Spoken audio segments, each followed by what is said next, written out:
Thank you so much. And first of all, yeah, first of all, I would like to extend my heartfelt thanks to the KKM College, Munger University, and Dr. Sinha, Dr. Pole, and all the interfraternity that are involved with this online lecture series.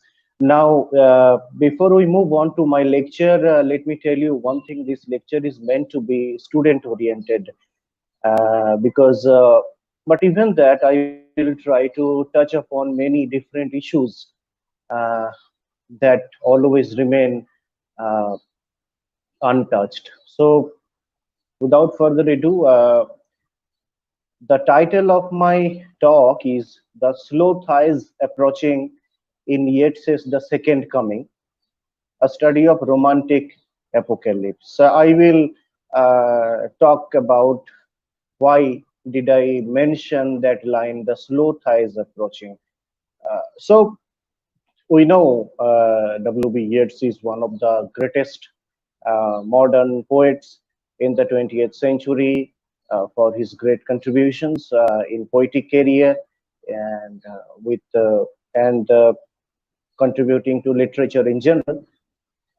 So now W.B. Yeats, first of all, I will try to highlight his the background of this poem and his poetic career and some other associations surrounding Yeats' poetry, and we will quickly move on to the second coming.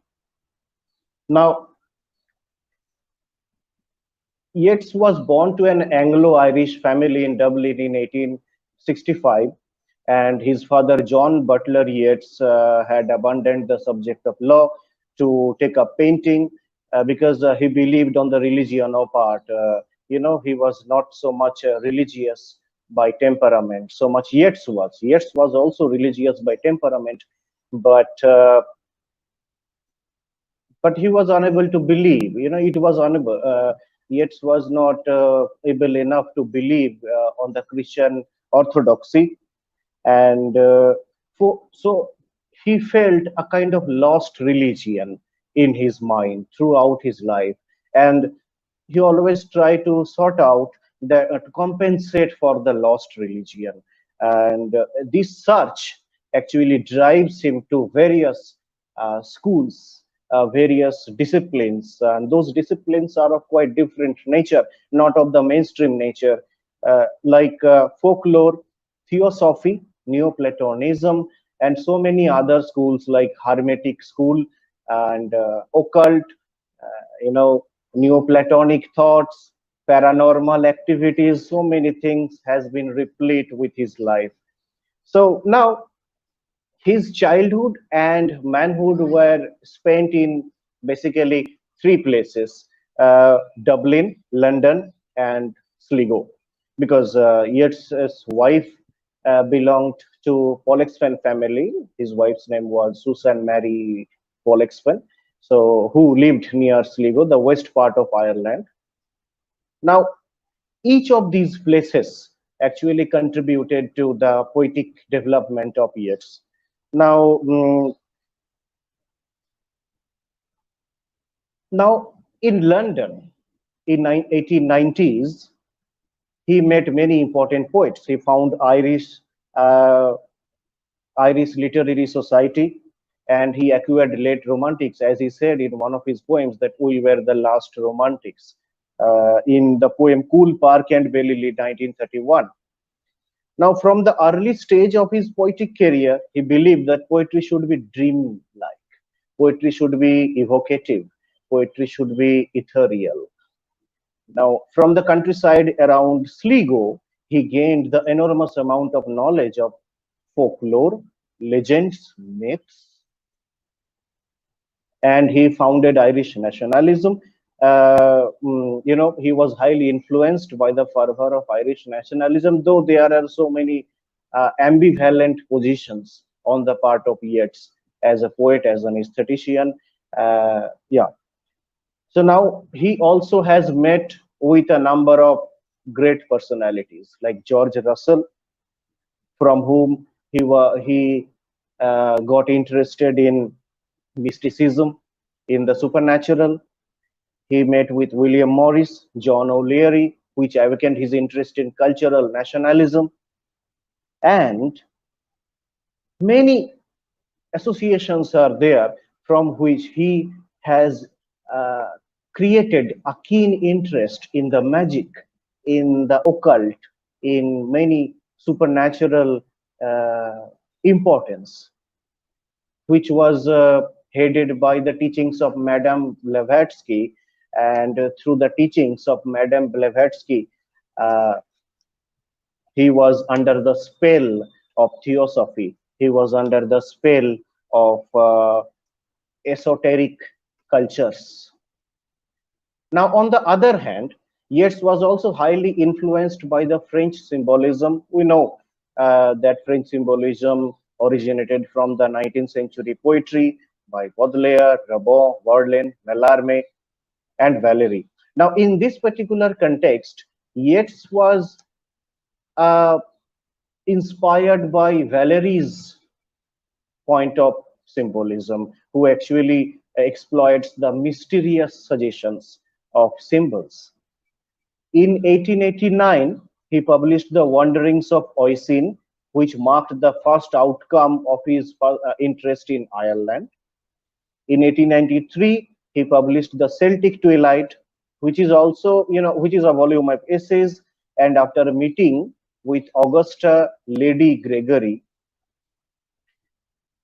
he was lured to some ancient rituals, to some occult meanings, and some other things related to those schools.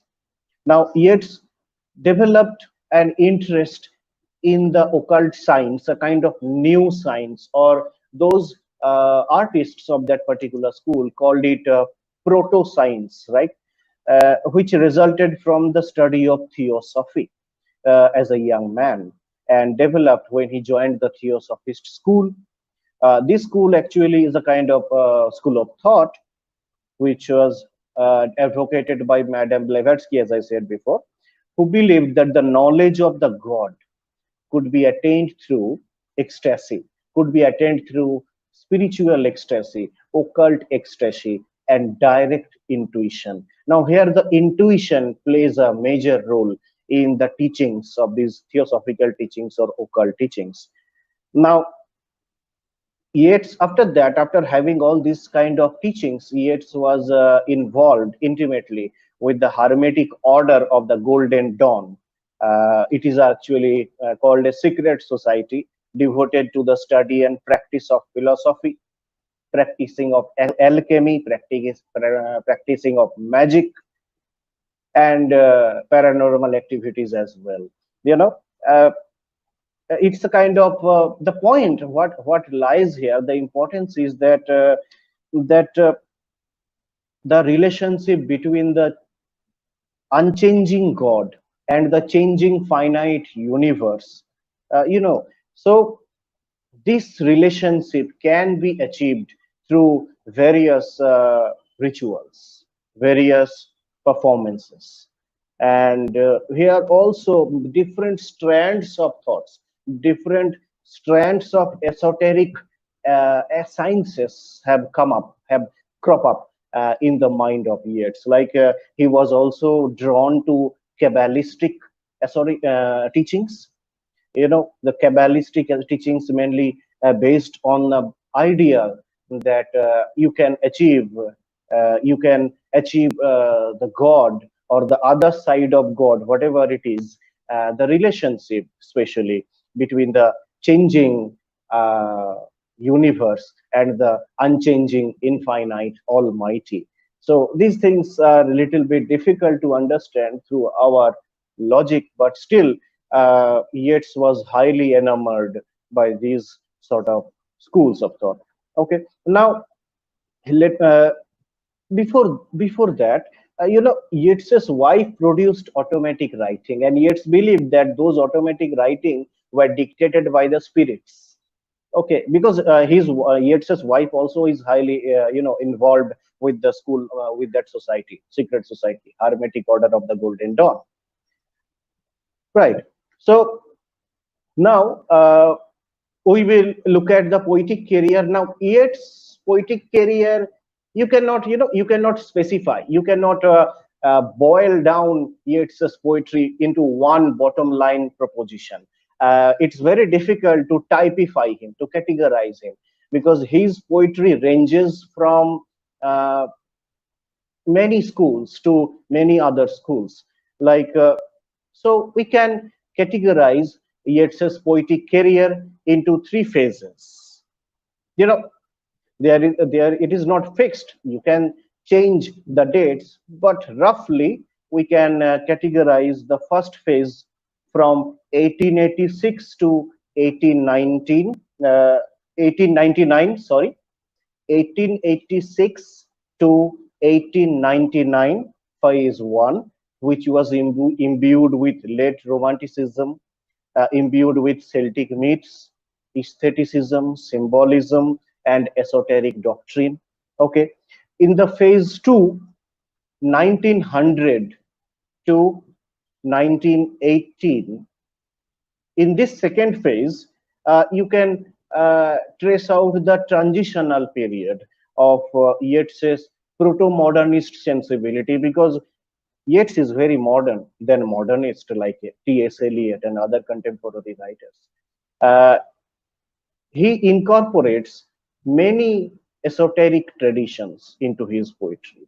So, in that sense, he is quite modern, and the sense of impersonality as well. Now, in this third phase, 1919 to 1939, in this third phase, Eliot reached to a peak point, to the, we can say, to the pinnacle point, to the height of his maturity, poetic maturity, where previous elements of his art are fed into highly complex issues of life, of the cycle of life, of the life and death, and so many other, with the use of mythological thoughts. It becomes very obscure to understand what does Yeats talk about actually. So we will quickly move on. That in this third phase, Yeats reached to the to a point of vision, and he wrote a book also, A Vision, where he talks about how the whole world is based on the cycle of life, and that cannot be understood merely from Western logic. Whatever Yeats wrote, all revolves around a kind of challenge towards the Enlightenment logic. The that the human logic will help for the betterment of human civilization. But what kind of logic does this consist of? What makes a logic logical?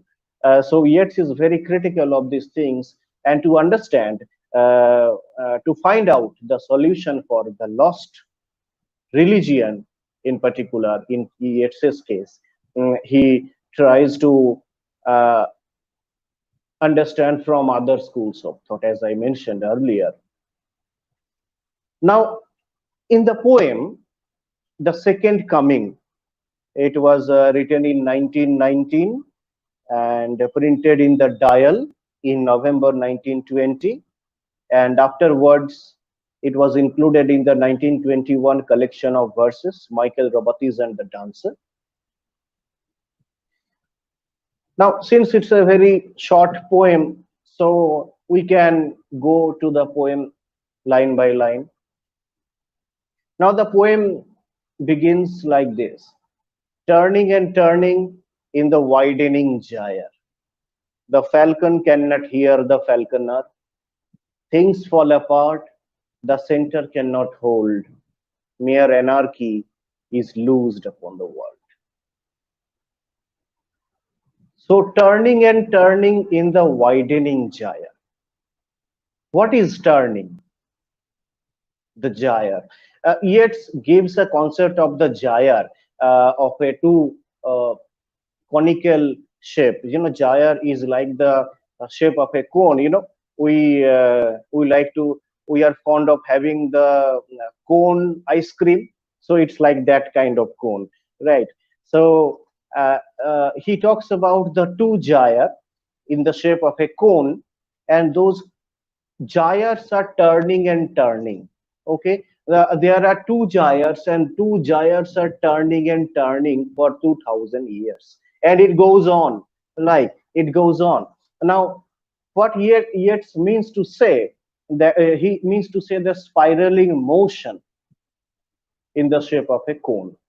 Now he envisions the 2000 year cycle of the Christian age as spiraling towards its end, and the next historical cycle as beginning after the violent reversal. Okay, so this concept of Jaya he also used in a book, A Vision, where he means to say that he gives a theory about the movements of history of different types of personality. Each movement and type, all those movement, all those types are related. Those are related to the different phases of the lunar space. And now it becomes quite obscure to understand how does he make the relationship between the movements of the history to the movements of the moon, right? But it was his immense influence from uh, from his teachings of various esoteric traditions, and he actually tries to show the movements of the history, the movements of different personality, and those movements of history, actually by the movements of history he means to suggest the movement of the civilization. One civilization has one single human character. After 2000 years, another one single human type will come. So yes, we are aware that we don't have any singularity. We don't have the single God, or we don't have the single human. We have multiplicity of expressions, multiplicity of types. Yes, of course. But here Yeats actually talk about the repertoire of the images, the storehouse of image, the human type, whatever differences, whatever conscious differences in the consciousness you may have, but still we have a common consciousness.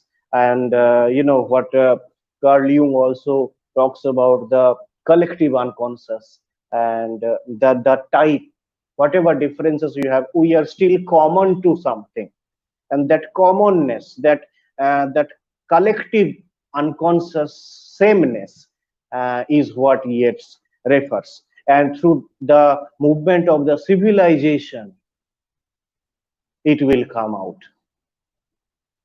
The first civilization was the image of a Christ. The Christ-like innocence was the kind of human character. But after, according to biblical doctrine, after 2000 years, what kind of character will come out? Yeats is very skeptic that after 2000 years, uh, this civilization really deserves the Christ-like innocence again.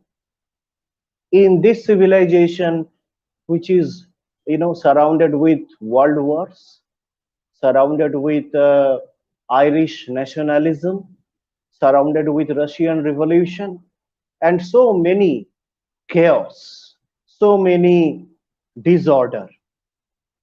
So keeping all these chaos, keeping all the things that fell apart and the lost center, Yeats is very skeptic that this civilization may not deserve the coming of the Christ-like innocence. So we will see what happens in other lines. The falcon cannot hear the falconer. The human beings are no longer in control of God, are no longer in control of fate. Right. So, a utter loss, you know, a utter loss has come to our life. Things fall apart, the center cannot hold. This line is very loaded with many ideas, many terms, many meanings. Now, what do things refer in this particular line? Things fall apart. Uh, Now, it can be you can say that these are the things that happened in these are the number of cultural breakups that happened in the Victorian age, sense of belief in God has got lost, belief in sense has got lost, brotherhood has got lost, everything has got lost. And the modern people are crying in pain. They are lamenting over the loss, the massive loss. Right.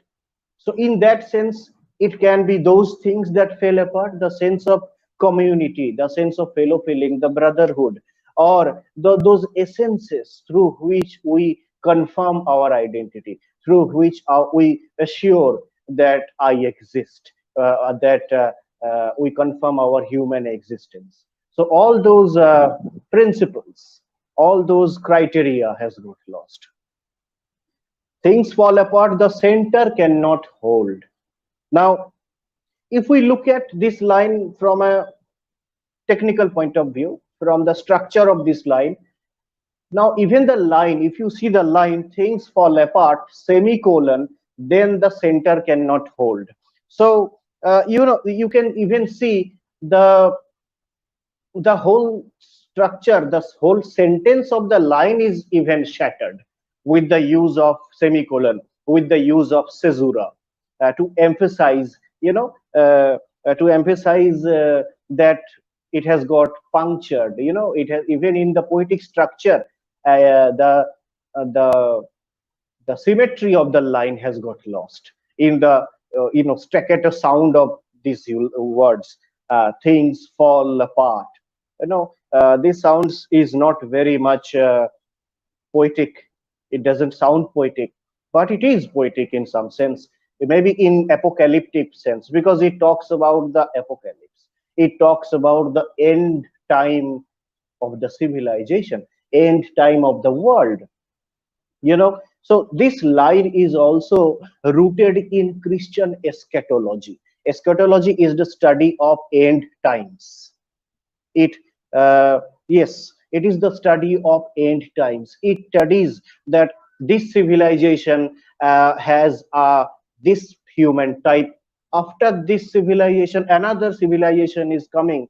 What would be the nature of the new millennium? What would be the nature? What would be the type of the new millennium? So actually, Yeats reiterates through these lines the question that does this civilization deserve the same Christ-like innocence to come, or does it something else? Does it deserve something else? Right. So moving on to the next one, mere anarchy is loosed upon the world. Now look at the use of the words mere anarchy, apparent anarchy, complete chaos is loosed upon the world. Human beings are no longer in control of fate, no longer in control of God. If you look at this poem structurally, you can see that even the line is written in the passive voice. It might suggest the passivity of human beings. They are helpless. It shows the infertility. It shows the infertility of human beings.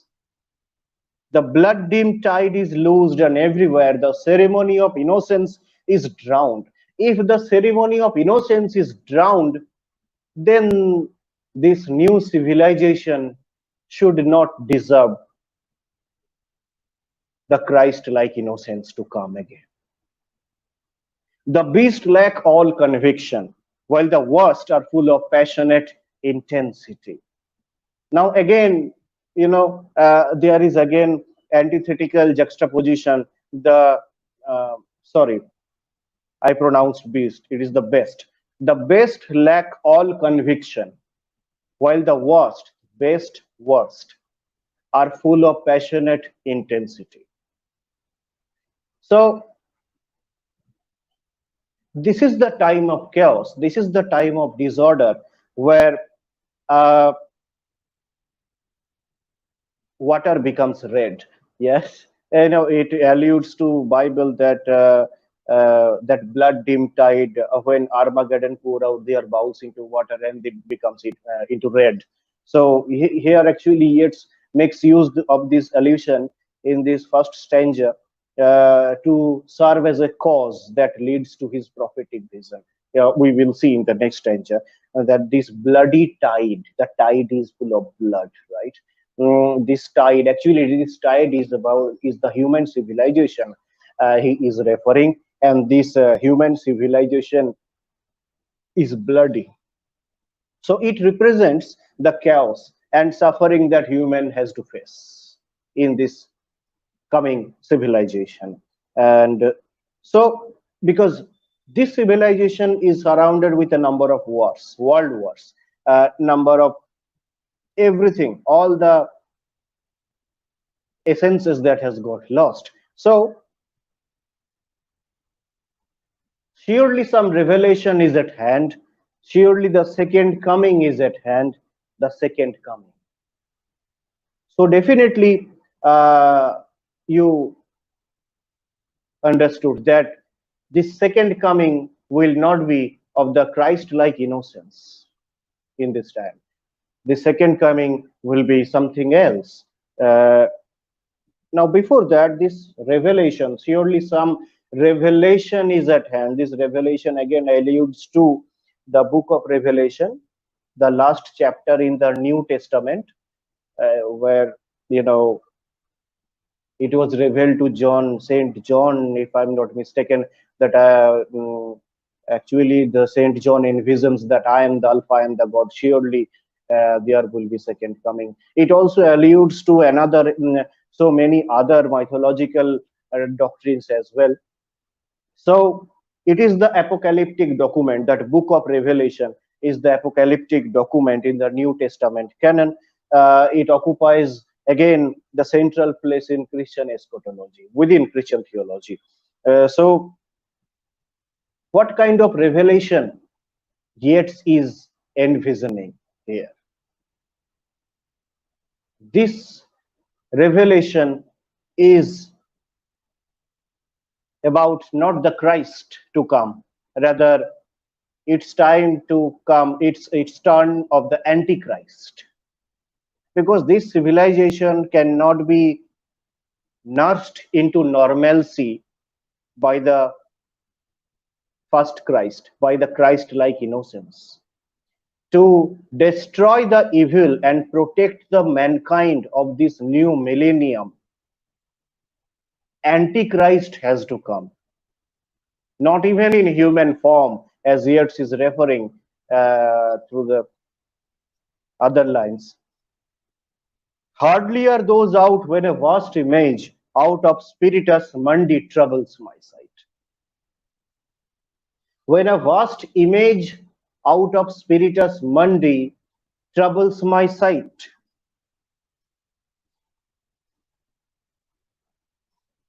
Vast image of whom?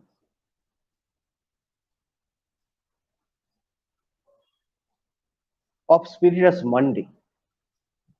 What does it refer? Spiritus mundi. Actually, spiritus mundi, or Yeats refers anima mundi. It is the world soul.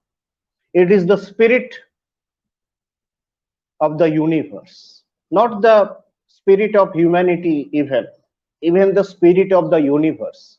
The whole human world is also connected to other forms of the whole world order. So it is the spirit of the universe. It is the repertoire of images.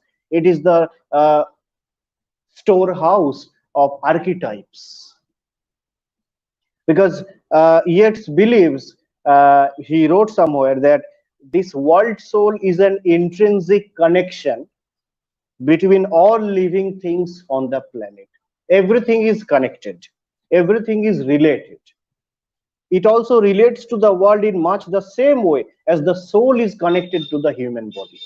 As our soul is connected to our human body, so the whole human body soul concept is related to other forms of the world universe as well, to the world order as well. So it shows the spirit of the universe, the the consciousness of the universe.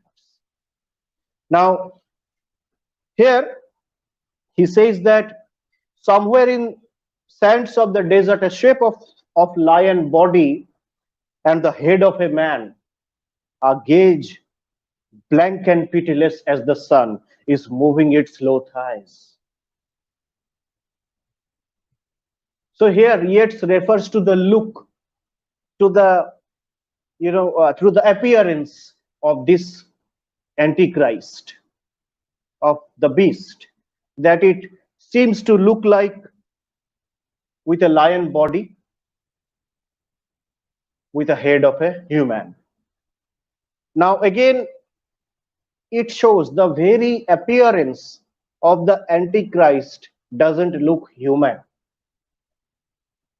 Okay, so you can imagine Yeats is envisioning a kind of character which should not be human at all, because human cannot protect the mankind in this new millennium, in this new civilization. To protect this mankind and to destroy the evils of this mankind, uh, you know a different avatar has to come. Now I'm coming to the towards the ending lines. That 20 centuries of stony sleep were vexed to nightmare by a rocking cradle, and what rough beast, its hour come round at last, slouches towards Bethlehem to be born. So, number of references, number of allusions have been put together here. That 20 centuries of stony sleep,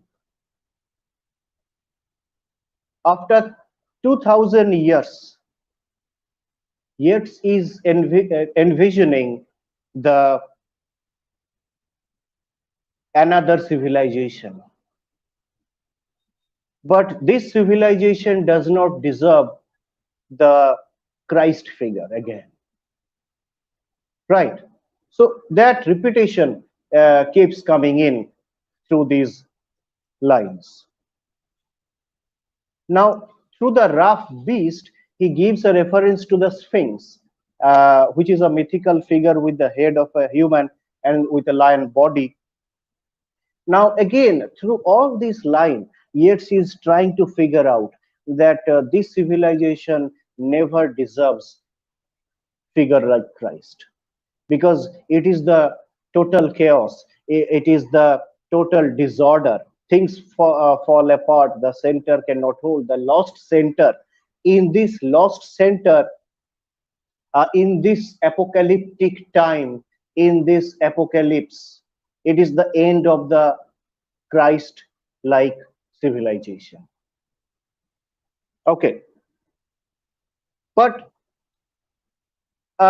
in my title, I have mentioned romantic apocalypse. How apocalypse can be romantic? Here apocalypse is not romantic, but here, after all, Yeats is the last romantic, as he claims himself in that poem. So the poem ends with a note of interrogation. Ultimately, he is romantic, right?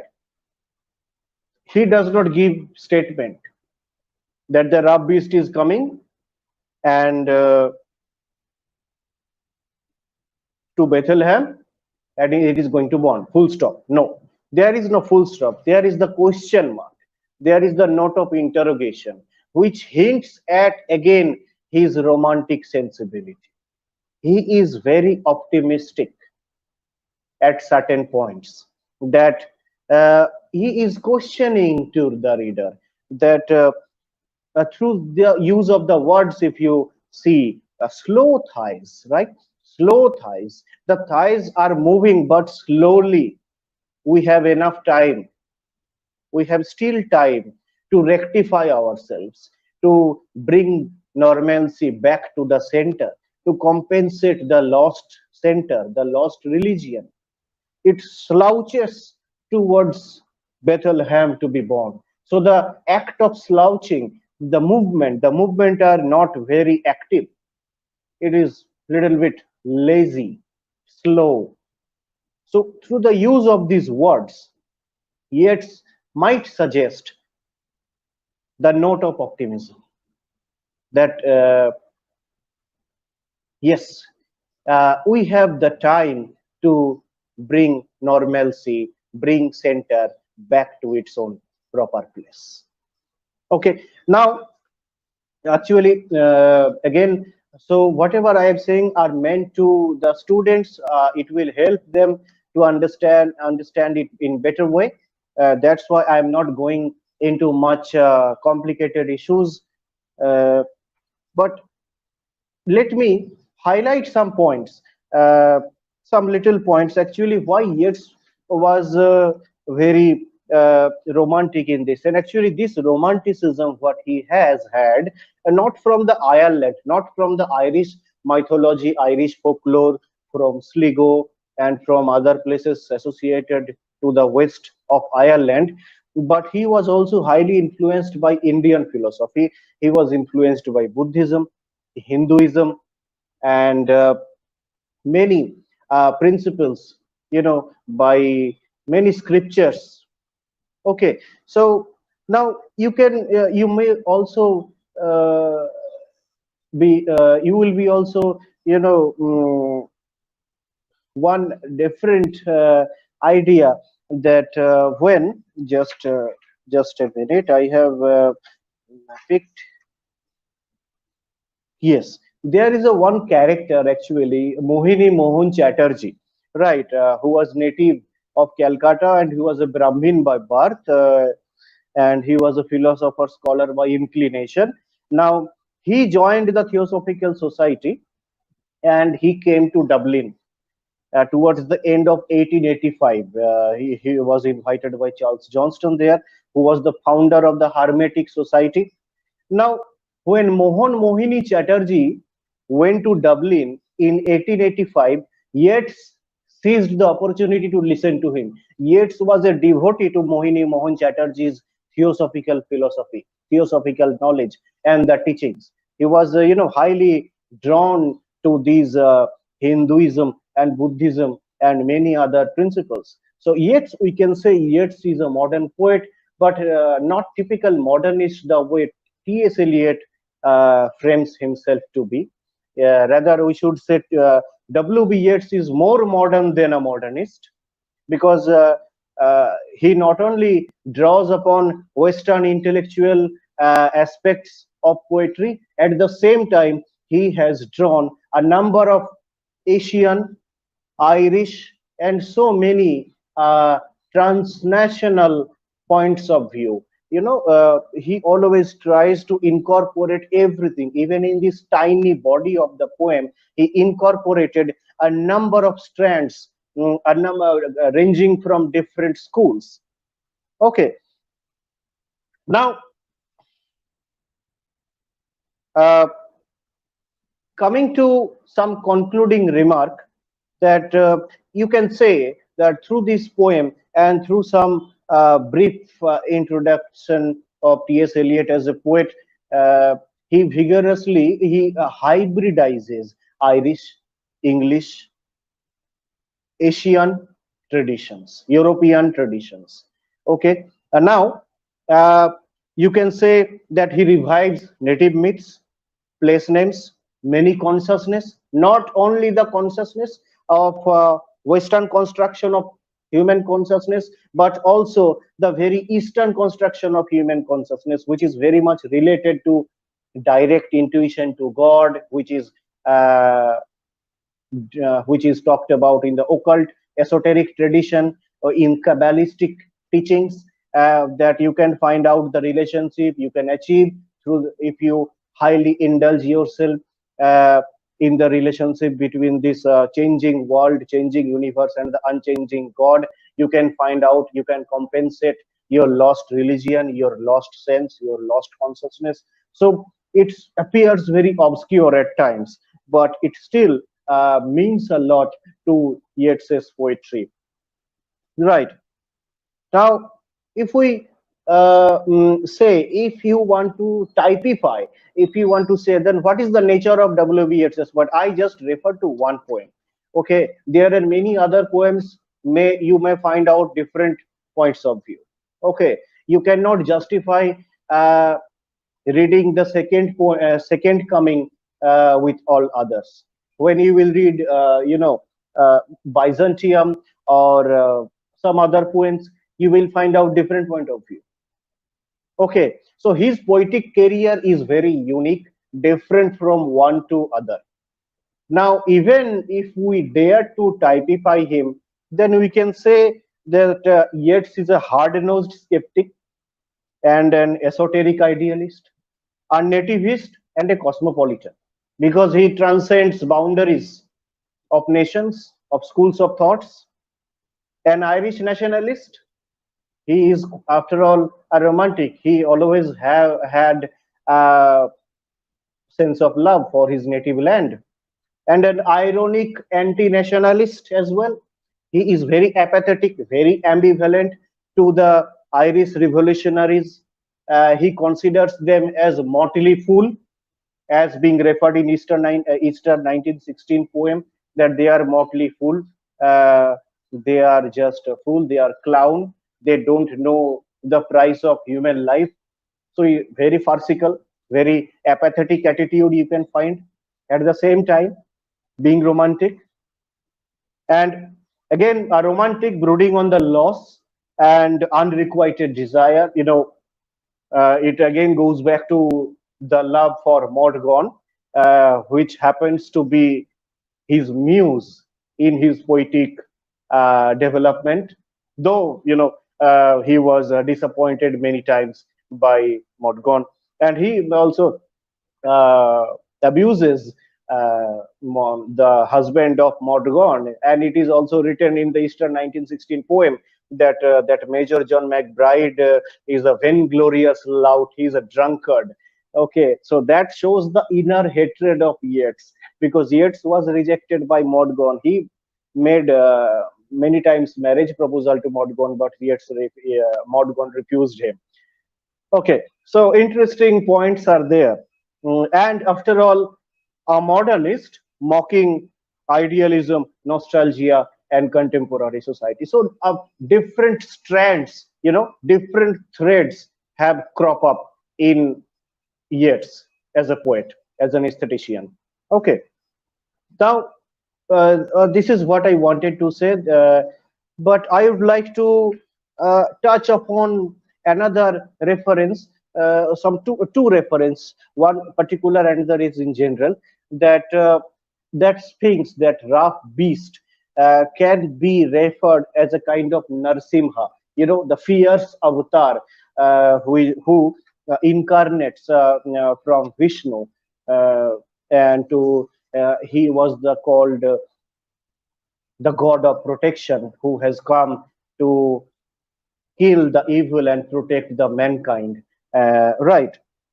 So Yeats was highly aware of all these things, of all these Indian philosophical principles, all these mythological doctrines. Right. Now, let me conclude with some lines I quoted from the fourth chapter of Bhagavad Gita. You can easily understand. Let me read it out. I can't remember all these lines at a stretch. In the fourth chapter of Bhagavad Gita, uh, Yada Yada Hi Dharmasva Glanir Bharati Bharata abhyuthanam adharmasva tadatmananam srijanhayam परित्राणाय साधुमनम विनाशाय च दुष्कृतम धर्म संस्थापनार्थाय संभवानि युगे युगे. So yuge yuge Almighty will reincarnate himself to come on this earth to destroy the evil and protect the mankind. So yuge yuge, millennium after millennium, I will come. In book of Revelation, it was revealed to John that I am the Alpha, I am the Omega. The surely there will be second coming. So millennium after millennium, yuge yuge. But Yeats is very, very skeptic about the nature of this new millennium. What kind of nature it will come with? It does not deserve the figure of Christ. Antichrist has to come to destroy the evils, to protect the mankind. Okay, so just this much. And of course, if you want to relate this second coming in today's context, so of course, we are still expecting the vaccine to destroy the evil of coronavirus and protect the mankind of this millennium, right? So it's the nature of the second coming as we see in today's life.